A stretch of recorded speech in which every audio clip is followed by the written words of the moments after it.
Bonjour à tous. Eh bien, on a eu l'un des plus beaux coups de cœur de l'année.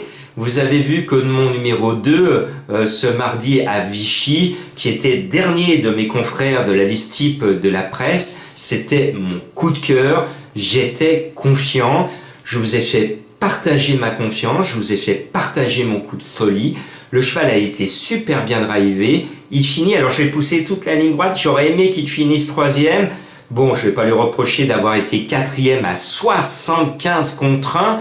Ça, c'est du coup de cœur. C'est pour ça que vous venez sur ma chaîne voir ce que je dis sur les chevaux. Parce que j'ai dû faire, et ce cheval, je l'aimais bien, je l'avais repéré. Et son entraîneur, j'étais le seul journaliste français, pratiquement, à ce que je vois, à avoir pris le soin d'écouter son entraîneur. Parce que son entraîneur, il était chaud. Et pour les abonnés des Pronos du Cœur, mes fans qui me suivent en version abonnement, et bien tout à l'heure, une heure avant la course, je leur ai expliqué, encore une fois, que l'entraîneur était chaud bouillant et qu'il disait textuellement « je serais déçu de ne pas être dans les 5 ». C'était pas moi qui le dis, c'était l'entraîneur. Et bien, il n'y a que moi qui ai pu le mettre dans ma sélection et le mettre en coup de cœur.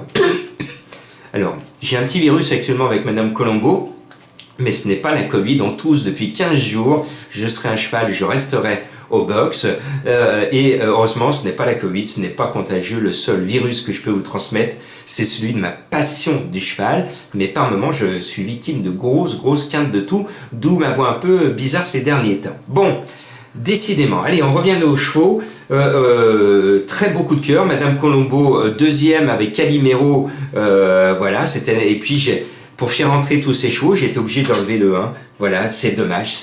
Bon, on y va pour Enghien, 20h15, ne vous laissez pas surprendre.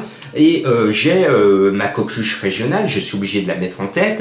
C'est Evita Perron, le numéro 11, un cheval que j'adore. Je connais bien la famille Gauvin. Alors, je me souviens quand j'ai commencé dans la presse écrite avec le journal Week-end, c'était dans les années 80, et que la rédaction, alors je vous explique pourquoi j'ai commencé à travailler dans le journal Week-end, c'est depuis l'âge de 10 ans, mon papa achetait le journal Week-end, et à l'époque, le journal Week-end avait un courrier des lecteurs. Et toutes les semaines, le Week-end ne sortait que le week-end, d'où son nom, parce qu'il n'y avait pas des tiercés tous les jours et tout. L'événement, c'était le tiercé du dimanche à la peur. Et j'écrivais toutes les semaines au courrier des lecteurs, et toutes les semaines, la rédaction publiait mon petit écrit avec une petite photo et répondait à toutes mes questions. Et de l'âge de 10 ans jusqu'à 18 ans, j'ai été un fidèle du courrier des lecteurs du journal Week-end, à tel point qu'ils se sont un peu amourachés de ma plume, et à tel point que Pierre Jotreau, qui était l'un des rédacteurs du journal Week-end dans les années 80, un bon matin, il m'a appelé en disant « Jean-Marc, mais vous avez quel âge depuis le temps que vous nous écrivez ?» J'ai dit « J'ai 18 ans ». Il me dit « cela tombe bien, j'ai peut-être une bonne nouvelle pour vous. On a besoin d'un correspondant lyonnais et on cherche quelqu'un pour faire la pige sur les courses de la région centre-est. Est-ce que, Jean-Marc, vous seriez intéressé de travailler pour notre journal ?» Et moi, j'ai dit avec enthousiasme oui, et j'ai commencé ma carrière de journaliste typique pile poil, pratiquement au jour le jour de mes 18 ans. Et j'ai pu faire pendant plus de 10 ans la rubrique régionale du journal Week-end. Et puis, qu'est-ce qui a tué un peu la presse française? C'est qu'on avait plein de journaux qui avaient leur charme. Je me rappelle Jérôme Bernardec qui était venu dans mon école. Il était venu dans mon école parce que je faisais un exposé sur les courses. Je l'avais invité sans croire qu'il se déplacerait. Il était venu avec son photographe de Paris et il était venu au lycée Colbert où j'étais et il avait fait un reportage sur l'étudiant que j'étais qui faisait un cours, un exposé sur les courses. Et il avait titré, c'était une double page dans le journal Week-end, il avait titré « L'élève prof de tiercé », c'était signé Jérôme Bernardet dans les années 80. Et bien donc tout ça pour vous dire que je me dois d'être chauvin avec notre lyonnaise Evita Perron, parce qu'à l'époque j'appelais Gilles Gauvin pour avoir sa sélection sur ce que l'on appelait à l'époque le triplet régional.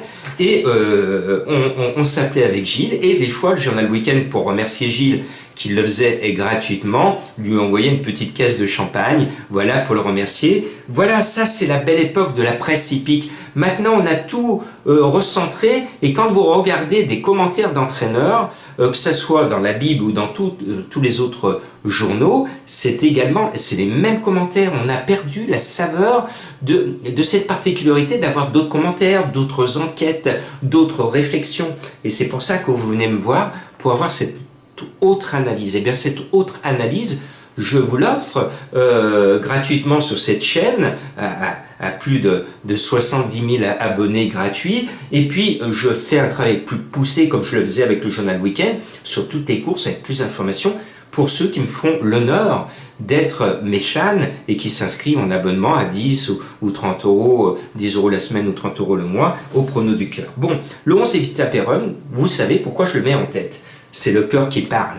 Bon, le 13, Doux Parfum, eh bien, un coup, il a gagné, et les messieurs les commissaires, ils nous ont cassé la baraque, ils nous l'ont distancé. Bon, c'est comme ça. Et le coup suivant, il gagne. Bon, on a été remboursé. Et là, Doux Parfum, je le sens bien. L'autre fois, c'était le cheval de Madame Colombo. Cette fois, elle l'a pas repris. Mais c'est facile pour lui. Il y a que 13 partants. Il est en forme et il trouve l'engagement de sa vie par rapport au gain qu'il vient de prendre. À lui d'en profiter. Et puis à la lecture des partants, un cheval m'a sauté aux yeux parce qu'il est déclassé lui aussi. C'est le 7 euros du chêne avec Franck Nivard. C'est le plus facile tiercé d'euros de sa vie. Bon. Matou est là, et Matou, il est en train de dormir. C'est la mascotte des pronos du cœur, ma petite Lucie, une petite chatoune qui est là, qui est en train de ronronner dans son panier.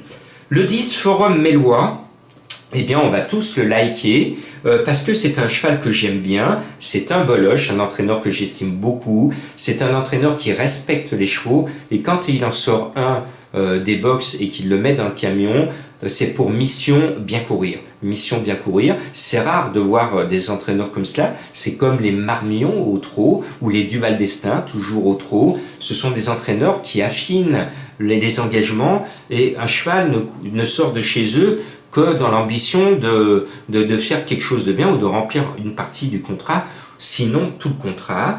Et Forum Mélois aurait été plus haut s'il n'avait pas l'absence de pastilles vertes sur ses chances. Mais il devrait rentrer sans trop de difficulté dans le quintet. Et puis voilà, celui qui n'est pas à 66 contre 1, il va être à 10 contre 1. C'est le 3 Fiesta de Froulet. Le cheval est super bien. Cette course a été préparée avec soin. Simplement, son entraîneur est déçu de voir si peu de partants. Et ça va démarrer en fer à repasser devant.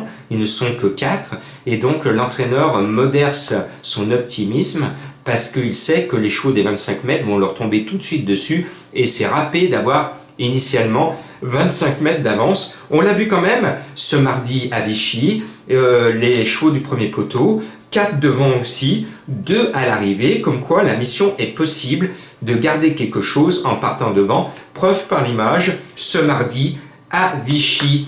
Et on continue avec un cheval qui trouve elle aussi son plus facile de tiercer de sa vie, c'est le 8 Divine de Navarri. Là, indice de confiance de 5 sur 5. Normalement, j'ai fait mon boulot. Vous pouvez plier les cannes. Vous jouez mes 5-6 premiers. Normalement, vous devriez voir la tête du caissier. Et puis après, on sait qu'il peut y avoir des tocards. Alors, je vous propose 2 tocards dans ma sélection. Le 1 Fiston d'Avoigne, parce que s'il court comme l'avant-dernière fois où il a gagné dans un bon style en restant ferré comme aujourd'hui, il a une chance régulière. Et puis je remets le dernier de la presse, je remets le lendemain de mon coup de folie, de mon coup de cœur extraordinaire, encore une fois le dernier de la presse. Pourquoi ? Parce que c'est le cheval de Madame Colombo.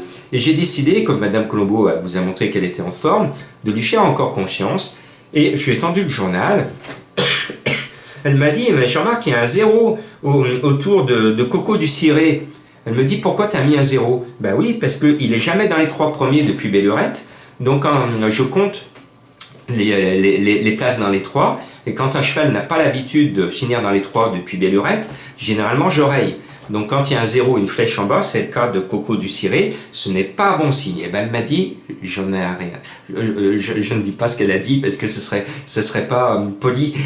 Mais, elle m'a dit, bon, tu me le mets quand même, le 4 Coco du Ciré, et je me dis que cette folie n'est pas une folie passagère parce que finalement, si vous regardez bien, sérieusement, regardez bien, le 4 Coco du Ciré, c'est son engagement de l'été, il a un engagement de rêve, il est juste là à la limite du recul des 25 mètres, donc course mathématiquement visée, et puis Garando, le driver qui est dessus, que vous connaissez pratiquement pas, vous le voyez peu, dans les quintés. Vous vous souvenez la dernière fois qu'on l'a vu, Garando, dans un quintet? Vous en souvenez? Ah oui, oh, bravo. Il y a 2 ans. Dans quelle course? Cette même course, le prix Florence Le Cellier. À quelle place? Il était 2e. À combien? À 90 contre 1. Vous m'avez compris? Allez, bonne chance et faites la bise au caissier de la part de Jean-Marc.